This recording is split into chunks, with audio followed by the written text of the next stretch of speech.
Okay, so this is from coding in Minecraft. This is lesson A for variables. So let's talk about variables here, what we've done. We created a variable, num1, which I then renamed to chicken number because it's a little more descriptive.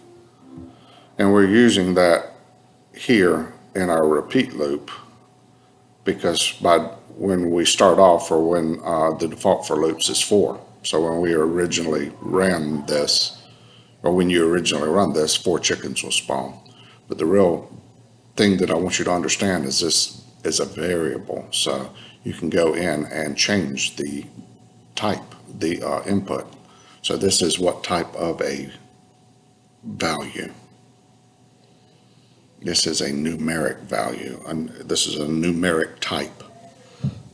So you can give it any numeric value that you want. So let's run it. So instead of 4, let's make it a little more interesting. I don't want to overwhelm this tiny little island here with chickens, but I would say 30 chickens wouldn't be a bad start. So here they come.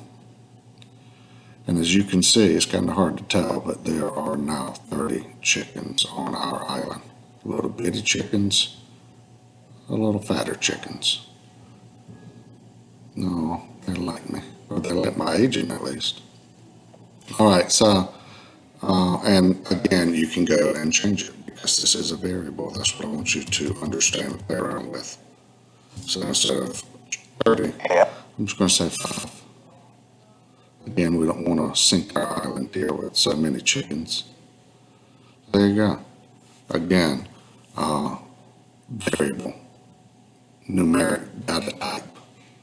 We're starting at 10 above our head.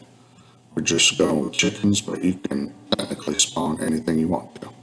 And a variable can be used in so many different ways. So hopefully you have a better understanding of variables now.